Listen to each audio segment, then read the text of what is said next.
नमस्कार, सुप्रभात। मैं सत्येंद्र कुमार मौर्य, लक्ष्मी प्रसाद मेमोरियल पब्लिक स्कूल गोला बाजार से आज हम सभी लोग कवियत्री ललित द्वारा लिखित वाक नामक शीर्षक के अंतर्गत बचे हुए पदों का अध्ययन करेंगे। जैसा आप सभी लोग जानते हैं, वाक रचना के माध्यम से कवियत्री हमें यह बताने का प्रयास करती हैं कि हमारा जो जीवन है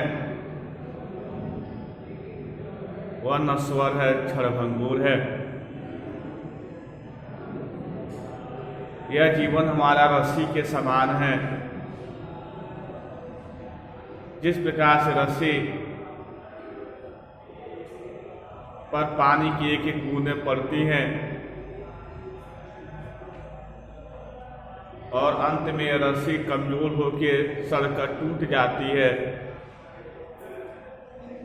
अर्थात इसका अस्तित्व समाप्त हो जाता है। उसी प्रकार से हमारा जो जीवन है,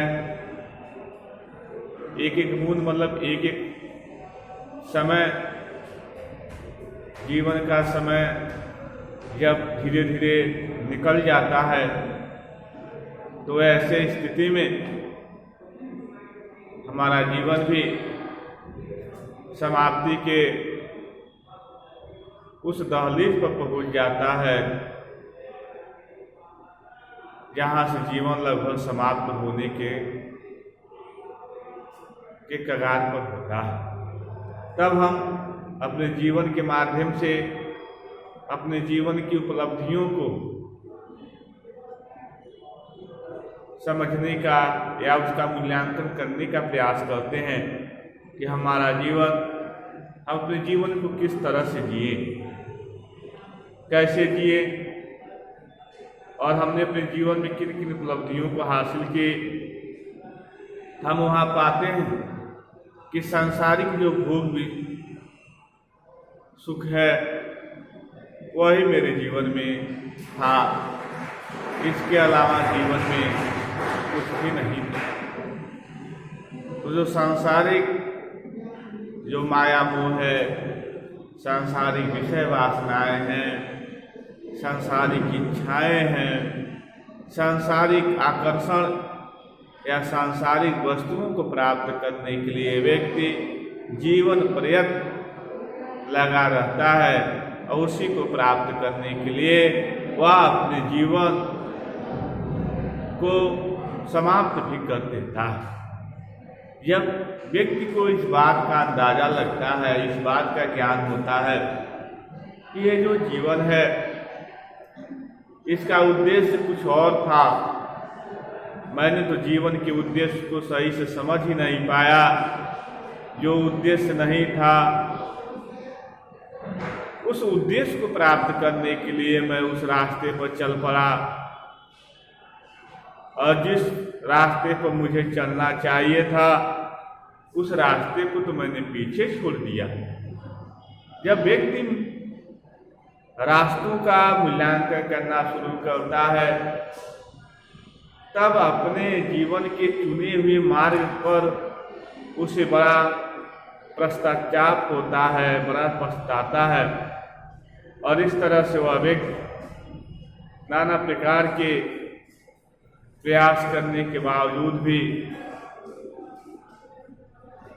वह उस मार्ग पर चल नहीं पाता। क्यों? क्योंकि जीवन का बहुत ज्यादा समय क्या कर दिया, वह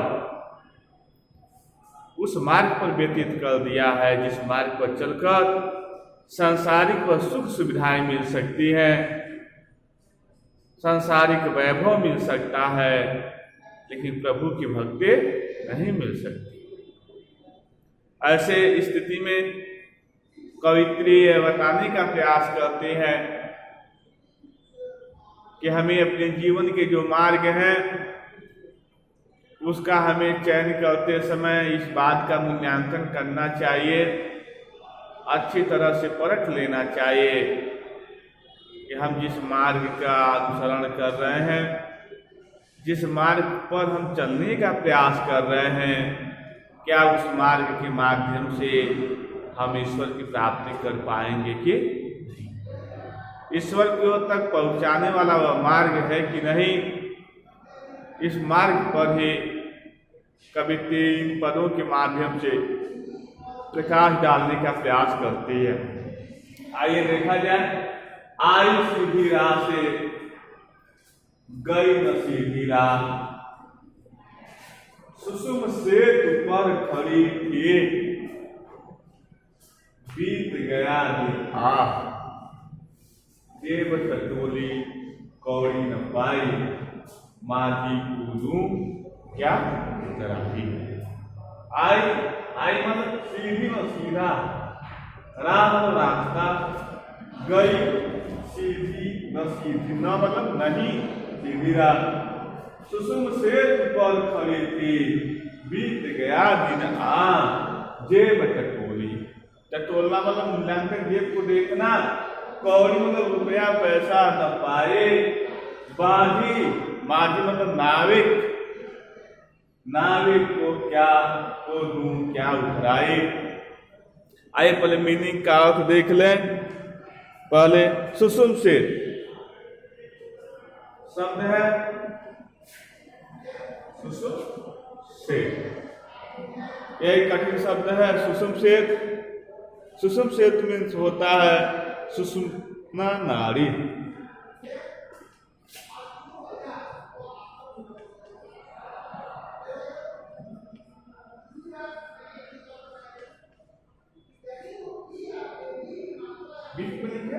सुषुम्ना नाड़ी,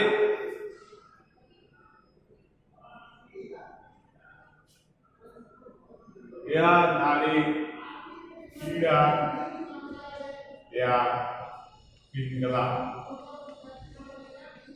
नामक नाड़ी के भी होता है।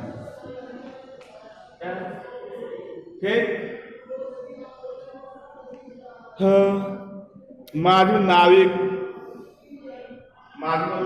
नाविक, नाविक, ये नाविक कौन है? परमात्मा। किस नदी से पार कर रहे हैं? संसार रूपी नदी से। किस रूपी से? संसार रूपी नदी से, संसार रूपी नदी से पार में उतारने का प्रयास कर रहे हैं। और इस तरह से इसमें यह बताने का प्रयास किया जा रहा है कवित्री के द्वारा, आई सीधी राह से, अर्थात परमात्मा का जो प्राप्त करने का जो मार्ग है, उस मार्ग पर आई सीधी राह से, मैं सीधे आई थी अर्थात सीधे चल रही थी। और इस तरह से पर गई न सीधी राह, लेकिन मुझे सीधे जाना था परमात्मा को प्राप्त करने के लिए, लेकिन मैं उसको सीधा नहीं चल पाई, उल्टी हो गई, अर्थात मार्ग को क्या कर लिया? बदल लिया। वही कहते हैं कि कवित्री इन पंक्तियों के माध्यम से भी यह बताती हैं, कवित्री हमें इन पंक्तियों के माध्यम से यह बताती हैं, आई सीधी राह से, हम सीधी राह पर तो आए थे, अर्थात सीधी राह मतलब परमात्मा को प्राप्त करने वाला जो मार्ग है, उसी मार्ग पर हम सीधे चल रहे थे, लेकिन हम परमात्मा के मार्ग से हम भटक जाते हैं। गई न सीधी राह, लेकिन मैं परमात्मा के मार्ग पर हम चल नहीं पाते हैं, यानी उसको हम छोड़ देते हैं या छूट जाता है। सुषुम सेतु पर खड़ी थी, बीत गया दिन कहते हैं आशा है कि कवित्री परमात्मा प्राप्ति के पथ पर ठीक ही आई थी, किंतु उससे गलती से हठयोग का मार्ग पकड़ लिया। लेकिन गलती से वह किसका मार्ग पकड़ लेती हैं? हठयोग का मार्ग पकड़ लेती हैं। हठयोग नाथ संप्रदाय का वह मार्ग होता है, और इस तरह से हठयोग का मार्ग पकड़ लेती हैं और यह जीवन भर सुषुम्ना नाड़ी के साधने का प्रयास करती हैं। और जीवन में किसके? सुषुप्ता नाड़ी के, यानी सांसारिक जो सुख है, दुख है, सांसारिक जो भोग विलास है, सांसारिक जो पूंजी है, संसारिक जो वैभव है, उसको वह जीवन भर प्राप्त करने का प्रयास करते हैं। खरीदते बीत गया दिन आ, और जीवन रूपी जो दिन है वह क्या हो गया? बीत गया। तब आ मतलब पछतावा होता है।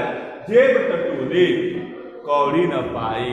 और फिर मैंने अपने जीवन का मूल्यांकन करना शुरू किया। मैंने जीवन में क्या कमाया, क्या मैंने हासिल किए, क्या उपलब्धियां हासिल की। तो जेब टटोली कौड़ी न पाई, लेकिन 1 रुपया मुझे नहीं मिला था। हम जब अपना मूल्यांकन करते हैं कि हमने जीवन में क्या कमाया, क्या उपलब्ध हुआ, मुझे क्या उपलब्धियां मैंने हासिल की, भगवान के लिए मैंने क्या उपलब्धियां हासिल की, अर्थात तो जेब टटोली, अर्थात आध्यात्मिक रूपी जेब को मैंने जब टटोला अर्थात मूल्यांकन किया, तो भक्ति रूपी एक भी कौड़ी मुझे दिखाई नहीं दिया, अर्थात मिली नहीं। माझी को दूर क्या उतराई। जो नाविक है, जो इस संसार रूपी नदी से पार करने वाले जो माझी हैं अर्थात ईश्वर हैं, उन्हें अब मैं क्या उतराई हूँ, अर्थात उन्हें क्या मैं दूँ, अर्थात अध्यात्म में मैंने तो कुछ हासिल किया ही नहीं, ऐसे में हम उन्हें क्या दूँ। अर्थात इस तरह से वह बताती हैं कि आगे कहती हैं कि ये जेब टटोली उसमें कुछ भी न था, सारा जीवन व्यर्थ हो गया।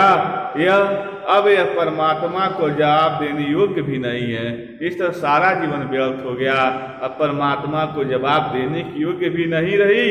उतराई के नाम में उसके पास कुछ भी शेष नहीं है, और उतराई देने के लिए, परमात्मा को देने के लिए उसके पास कुछ भी शेष नहीं है। इस तरह से सांसारिक सुख सुविधाओं को देखने के बाद व्यक्ति का मन सांसारिक वस्तुओं में इस तरह से लग जाता है, रम जाता है, वह अपने जीवन के वास्तविकताओं को भूल जाता है। कवित्री इस बात की ओर संकेत देते हुए कहते हैं कि व्यक्ति ईश्वर को प्राप्त करने के मार्ग पर तो चलता है, लेकिन ज़्यादा देर तक उस मार्ग पर स्थित नहीं रहता। सांसारिकताएं आकर्षण इस तरह से प्रभावित होती हैं कि व्यक्ति को अपनी तरफ खींच लेती हैं, और जो वही व्यक्ति जो होता है या अपने दिन के समय को व्यतीत कर देता है या बीत जाते हैं, ऐसे स्थिति में जब जेब को टटोलता है, जब अपने जेब का को में अध्यात्म रूपी उपलब्धि का मूल्यांकन करता है, तो उसे पाता है कि मैंने तो अपने जीवन का सब समय सांसारिक चीज़ों में लगा दिया है, ईश्वर या भगवत भक्ति में नहीं लगाई। और इस तरह से मैं अपने जीवन को उद्धार करने वाले अर्थात परमात्मा को मैं क्या उतराई दूंगा, अर्थात क्या दूंगा, अर्थात क्या जवाब दूंगा। आइए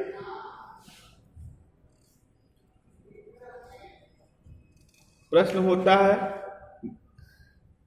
कि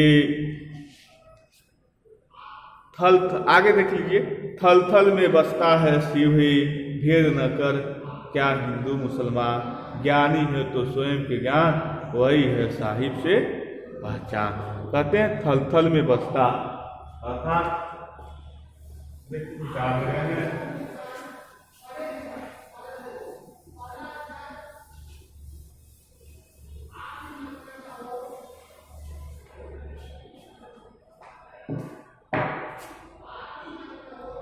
थल थल में बसता है शिव ही,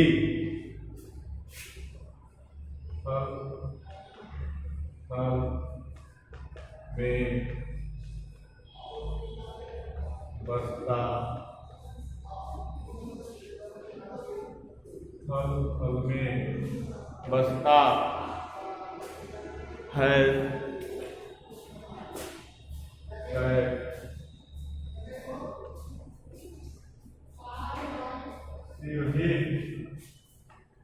थल थल में बसता है शिव हे भेद न कर, क्या हिंदू मुसलमान भेद न कर,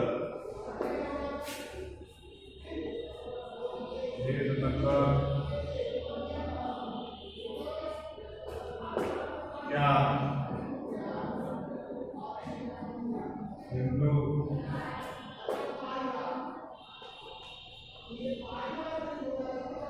मुसलमान, हिंदू मुसलमान। ज्ञानी है तो स्वयं को जान, ज्ञानी है तो स्वयं को जान, स्वयं को जान, वही है साहिब से पहचान, वही है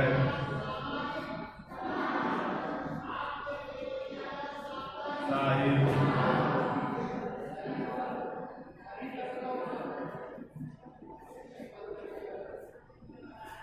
स्वयं को जान, फल फल में बसता है शिव ही। शिव की भक्ति के बारे में प्रकाश डालते हुए कवित्री यह बताने का प्रयास करती है कि परमात्मा कल्याणकारी है। शिव किसका रूप है? कल्याणकारी का, भगवान का। शिव क्या है? भगवान है,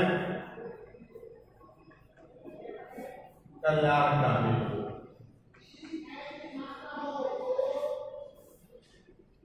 शिव भगवान और कल्याणकारी।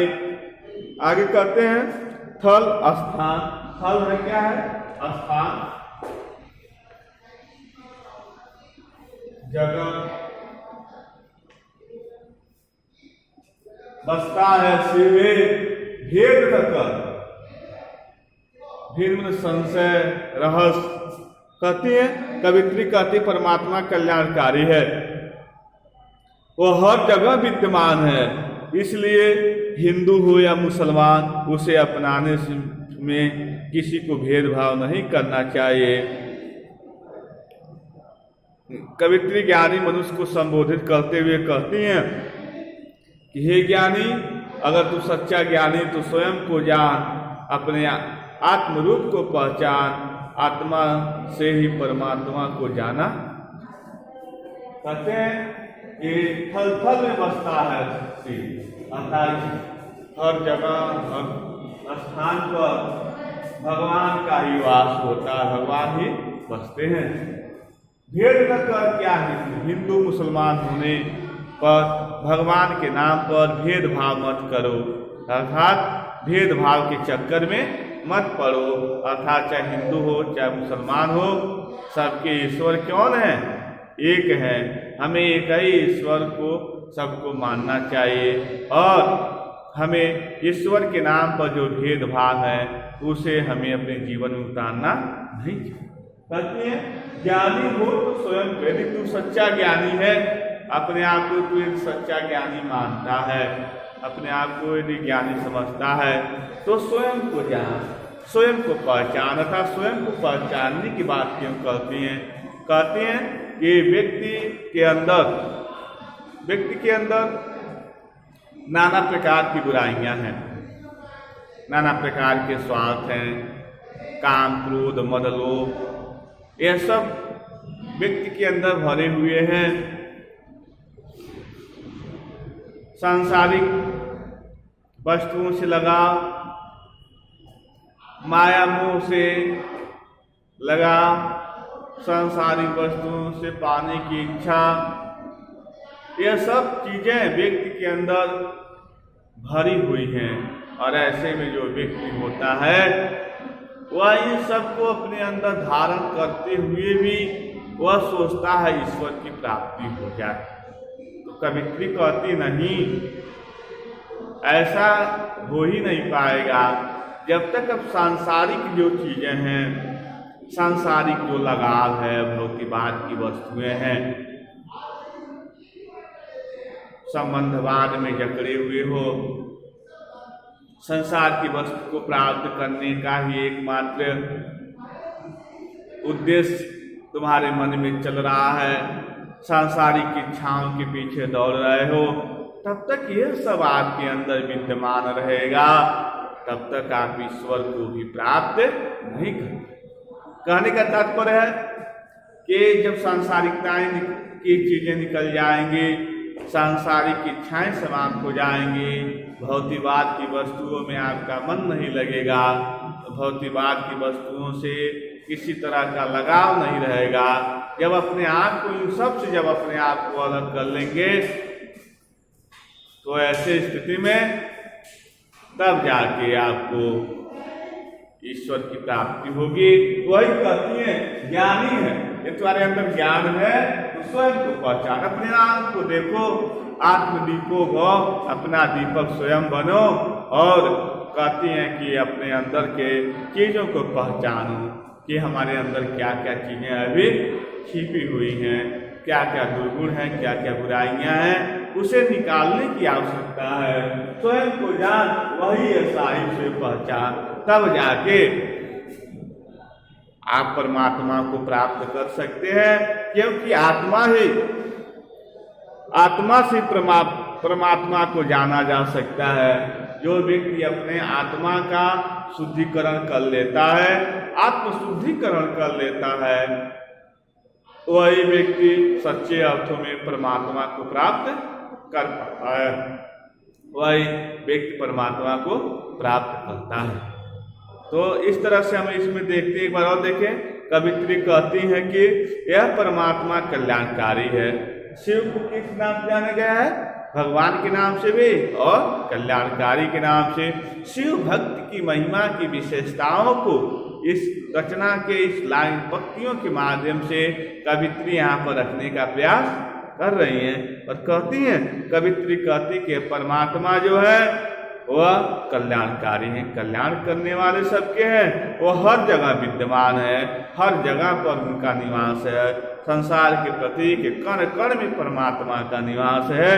इसलिए हे हिंदू, हे मुसलमानों, हिंदू मुसलमानों को संदेश देती हैं कि हे मुसलमानों, उसे अपनाने में किसी प्रकार का भेदभाव मत करो, अर्थात परमात्मा को अपनाने में किसी प्रकार का भेदभाव मत करो।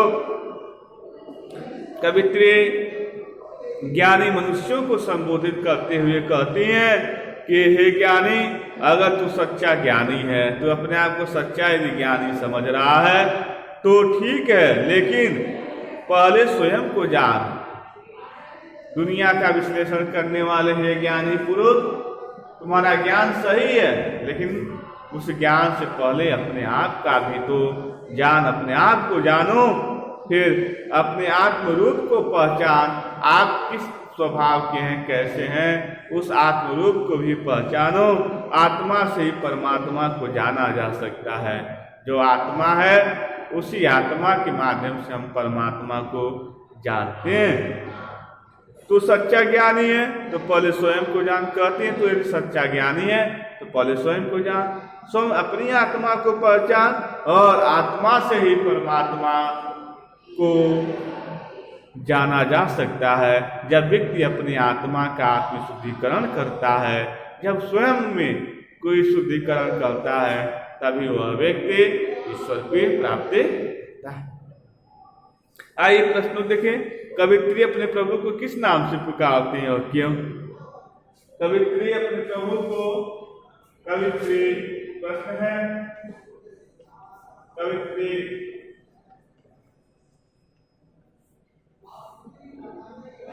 अपने प्रभु को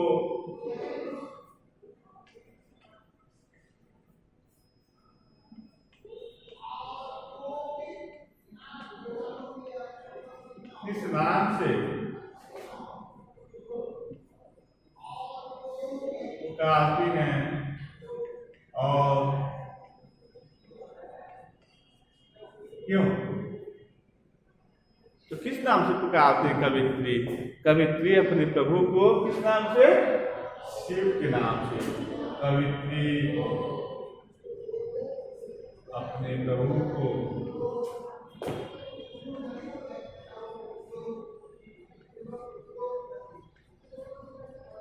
शिव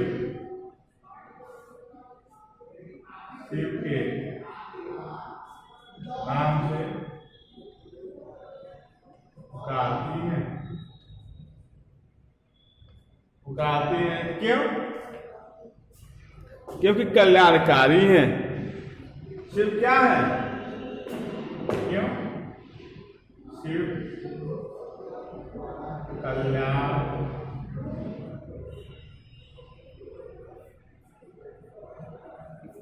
है। ठीक है, अगले वीडियो में सभी प्रश्नों के उत्तर आपको बताए जाएंगे। तब तक के लिए धन्यवाद।